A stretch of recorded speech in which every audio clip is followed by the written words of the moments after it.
Okay, so I already made a video showing how to import the cookie planner onto your iPad and how to navigate through it. This video is going to be on how I actually personally use this planner. So it's blank, and let's go through and just start filling in and like I would actually use it. So let's say we get an order for January 7th. So immediately, actually first, a lot of times I have one issue that people have with this planner, and they say that the links don't work. So if your links don't work, it's because you're in editing mode. So you see how I can draw? You're actually drawing on these tabs over here. You're not clicking on them. So let's make that big. Get rid of all those marks I just made. So if your links are not working, it's because you're in editing mode. Come up and hit this little pen, and your links will work again. So let's go back to what I was talking about. So let's say we get an order for January 7th. So first of all, we go into editing mode, and let's say, go away. Let's say that Sally, I put the first name, and it's gonna be a birthday order, and she wants 24 cookies. So when I get an inquiry, I put it on there just to know that someone has inquired about that day. And then I will come right in, and I have a Google form that people fill out. So Sally, birthday 24. So we're gonna click on the 7th. We're gonna swipe right over, and we're gonna fill this in for Sally. So Sally at gmail.com. And these would all be coming directly off of my Google form. And I can make a video for you on how I make that and use it also, because it's been very helpful in my business to point people in that direction to keep all the information in one spot. So this is gonna be Sally Smith. Is she a new customer? Yes. Phone number 555-123-4567. Best way to contact. Email. Date of event. We said 1/7, didn't we? 2020. Occasion, it was a birthday. Quantity 24. Cookie flavor vanilla. And again, all of this information comes off of my Google form. So I don't need to go back and forth asking them all these questions, because once they fill the form out, I have all of this information. So theme colors, let's say, let's do mint and pink. Wouldn't that be pretty? And it's gonna be for a first birthday. Price quoted. I start at $3 a cookie, and it usually sticks there unless it's pretty, there's a lot of writing on it, or the characters get hiked up in price because they take forever to do. Pickup date and time. Let's say the event was 1/7. Actually, I think I need to add that to my Google form, because this has been an issue before. So let's say they wanted to actually pick it up on 1/6/2020. And then any extra notes they put in. And I'm gonna mark that I contacted her. Okay, so I've sent an email back to her saying, hey Sally, yes, I do have availability on January 7th. Let me know, this is how much it would cost. Let me know if, you want to confirm that order. So this is just gonna sit here like this until I hear back from Sally. When I hear back from Sally, I come back out here, and confirm orders get highlighted. So I highlight it. That didn't do what I wanted it to do. Go back. So if you highlight and hold, it makes a straight line automatically. Let's make that highlighter bigger. You highlight and hold, it makes a straight line. That still didn't show very well. Let's get rid of all that. So we're gonna wiggle, hold, straight line. So now I know that Sally is a confirmed order. So I would hop back over, again, links don't work unless you turn that off. We're gonna hop back over here. Sally is now confirmed. So I mark confirmed. I will probably send the invoice if we're within a couple weeks, and we're good to go. Let's say that Sally sent me some pictures, say showing kind of inspiration pictures. So I'm not quite sure what's in my camera roll. It's my dogs. Whole bunch of planner pictures. So let's just put a picture in of my dog eating whipped cream. That's not really an inspiration picture, but you would drop in pictures that she sent, or you could make sketches over here. Colors and consistencies are down there, so then it is super organized, and this is not going to get lost. I used to do this on a paper system, and I would lose the papers as I was decorating. Just get buried on my table. This way they don't. I have everything at my fingertips. So now I can look. I already know that I have 24 cookies that week, so if anybody else asks for availability, I know not to overbook myself. Another way I use this planner is actually immediately when I get it, I mark off holidays. So all of these link directly to the holidays. So this goes to February. I know Valentine's Day is going to be busy because I'm going to do pre-orders. So I'm going to write Valentine's Day here.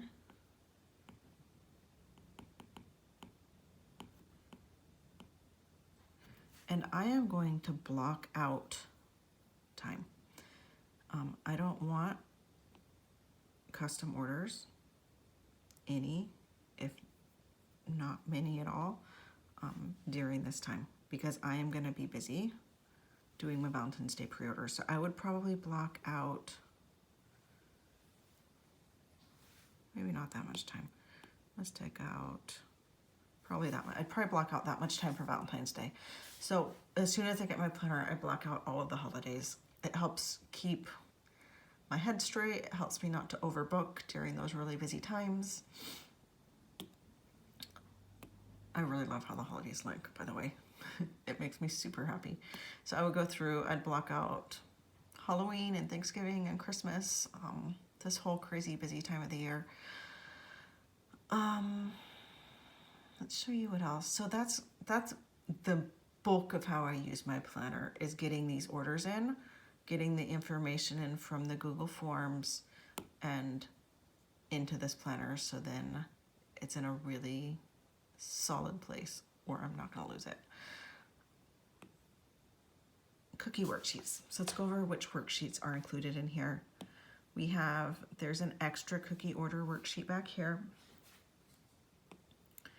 People have requested an icing worksheet, so you can write down what colors you need, what food colors you use to make that, the number of cookies that need that color, and what consistency you need and like how much. I don't use something like this, but I know that many people do, so I made sure that that was available. Oops.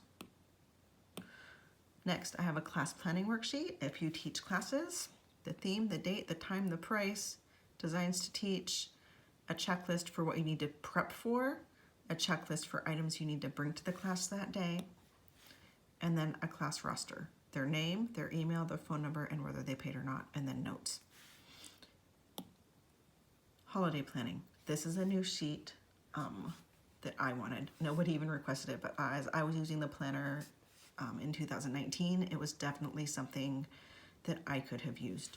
So write the holiday, write what pickup dates and times you're going to offer, if you need to order any cutters or stencils as you're kind of planning what you need to order, what your final sets are going to be and how much they're going to cost, and then place for sketches.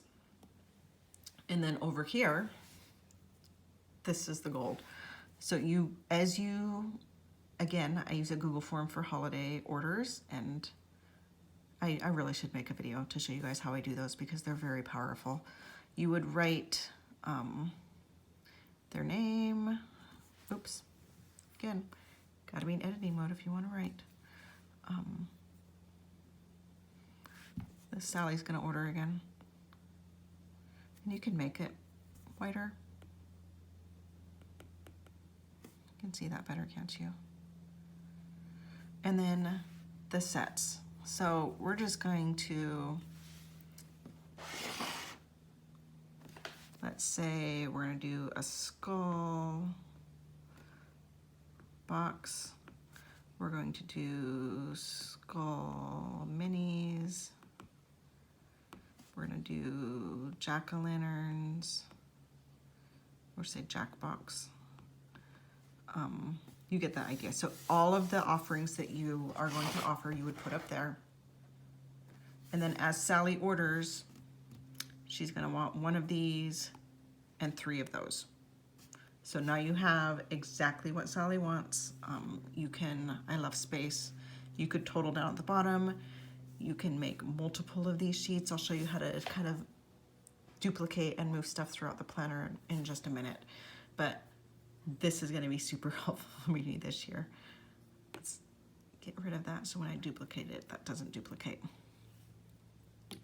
So the next sheet is record of payments. So when someone places an order, what their name is, how much they owe you, if you take a deposit, how much they paid and what date, how they paid that, and then the final payment, how much they paid, when they paid that, and how they paid you. Whether I do everything through Square, so I wouldn't use something like this, but I know everybody doesn't do everything online. You might take cash or checks, and this is a good place just to record all of that. And then a record of expenses. This I probably will use. So the date I purchased the item, the amount it cost, the store I bought it from, the tax category that it's placed under. So I have that information when I give it to my tax lady at the end of the year, and the description of what I bought. And again, you can duplicate these. I know you would probably need more than one of these. So actually let's finish and then I'll show you. And then a page for sketches. Next is the actual planner worksheets to get you through your everyday. Did I make this even? There is a to-do list. So the way I have actually been using this is I've made one like stuff I need to do every day or stuff I want to get done that day, and then kind of one that it's just a list of stuff I would like to get done in the next month or so. So I use these 2 columns differently. You can do it however you want. You can duplicate this page and make one a daily and write that on there, and make one whenever I get the time to do it. It's very personal. You can make it personalized. It's whatever you want to do. Habit tracker, for those of you that want to track your habits, you write the habit you want to track over here, the month down here, and just mark it off each day. So this is where you could have some fun with the highlighter.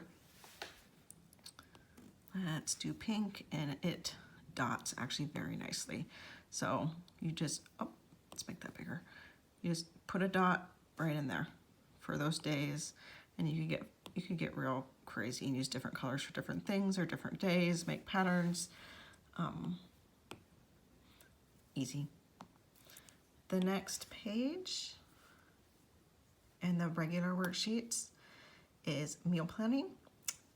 Something I need to get better at. So my poor kids, they get really excited when I just make spaghetti and meatballs. Set that bar real low, and then they're excited when you make anything. So write the week, write what you want to make, grocery list over there.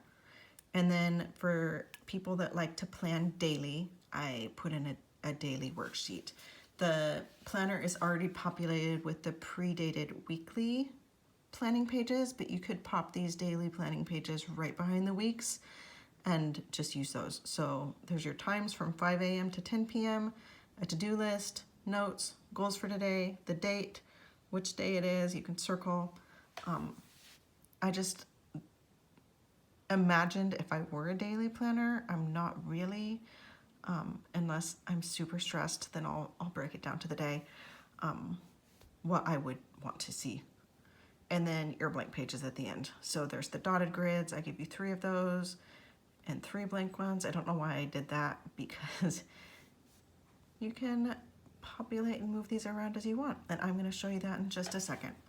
So how you do that. Let's start with the cookie order worksheets. So we filled in Sally's on the 7th. Let's say we got another order. We're always going to want a spare blank one back here. Remember, I populated with 2 cookie order worksheets. I would duplicate this first. So to duplicate this, I want to duplicate the blank one. You click the 4 squares. If you look closely, you can see that, I'm not sure if you can see that on the screen, but I definitely can, that the page that I was on has a blue box around it. You hit the little down arrow, you hit duplicate, and now it has been duplicated. So if I close out of this, we have Sally's worksheet, and now we have 2 cookie order worksheets. Now I can fill this one in, and I will have another spare behind it for the next order. It is as easy as that to duplicate these cookie order worksheets. How you get pages throughout the planner, let's jump to October. So I would probably put it right here. So we're gonna start planning for, or get ready to plan for Halloween right here. So I'm gonna wanna pop a holiday planner right between October and this first week. And I'm gonna show you how to do that. So to do that, let's go to, not that, the cookie worksheets. We're gonna find the holiday planner. And it's easiest to copy and duplicate these worksheets by finding them and then clicking these 4 squares. So the holiday planner, click the 4 squares. Again, this is a big file, so sometimes it takes time to populate. So the holiday planner is 2 pages. It's this one and this one. So I'm gonna wanna select those 2 pages. I'm gonna wanna hit copy. And now those have been saved into the memory of the iPad. And I'm gonna hit done and close. So we wanted to put those behind the October page. So we're gonna hop to October, and we're gonna wanna put it right after this month. So I'm gonna click back into the squares. Again, just give it a second. It's populating. Say the last one was until full year. This one is a full year, so it's a bigger file. October is right here. We are going to hit the down arrow. We're going to hit add page after, and we are going to paste pages right there. So now if we hop out and we look at our October, let's make that big. There's a holiday planner right after October and before the weekly pages. So you can, and they're still, the originals are still sitting right back here. Right there. The originals are still there, but we have copies behind October. And you can do that with any of your pages. You can put as many to-do lists as you want throughout this planner. You can put meal trackers, daily worksheets, anything. This is now your planner to do what you want. I've given you kind of the bone structure of it. If you really wanted a page that you wanted to see, heck, take a dot grid, draw it out, become a bullet journalist, become a bullet journal artist, create your page, and just drag it wherever you want it to be. Super easy, super, what is the word I'm thinking of? I can't think of the word. Customizable, very customizable. So I've given you the bones of this. Customize it like you want, have fun with it, make it work for you. What else can I talk about? So I showed you the pen, I've showed you the eraser, I've showed you the highlighter. I have not showed you the text. Oh, I showed you how to get an image in. If you just want to take a picture of something, you can just take a picture of something and pop it right on a page, right with that camera. If you want to, you hate your handwriting. Oh, I made the mistake. I tried to click on a tab. I'm in editing mode. Get out of editing mode. So let's come over here and show you the text box. So we're gonna hit text, we're gonna click down here, and on Monday we are going to clean the kitchen.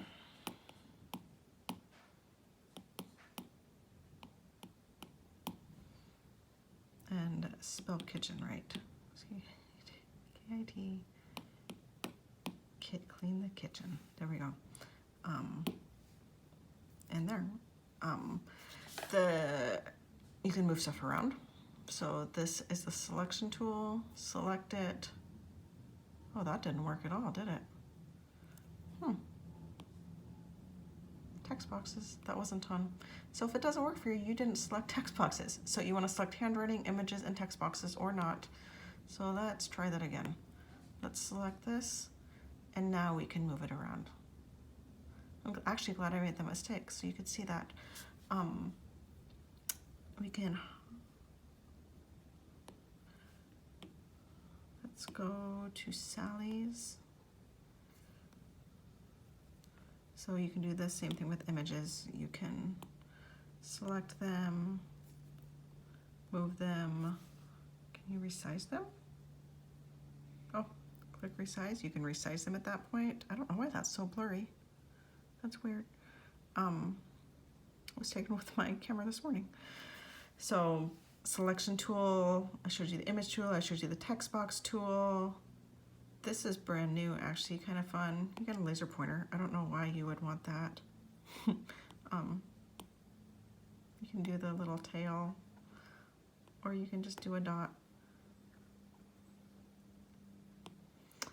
And there is also, where's it at? Let's see if it works. Let's see if you can read my handwriting. Oh, we're showing laser. Let's get out of here. Okay, let's go home. We're going to search, and we're going to search for Sally. It has handwriting recognition, guys.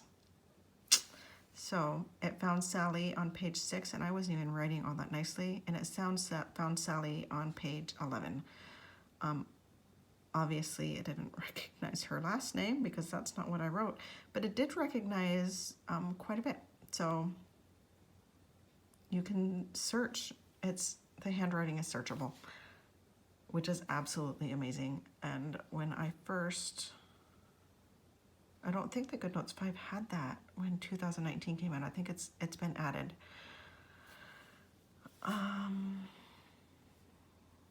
That's it, I'm pretty sure. That's how I use this planner. That's how I love it so much. I created it for me. I had issues and I figured out how to solve it. And it has really helped a lot of other people also, and that makes me super happy. So if you've have the 2019 planner and have enjoyed it, thank you. I hope you really like the improvements that I put on the 2020 planner, and if you haven't and you're thinking about getting this 2020 planner, I hope that it is as helpful to you as it is to me. I would honestly make these for myself even if nobody else wanted them, because it's solved problems for me. So thank you for taking the time. I know that this has been a long video, and I hope that you really enjoy your planner.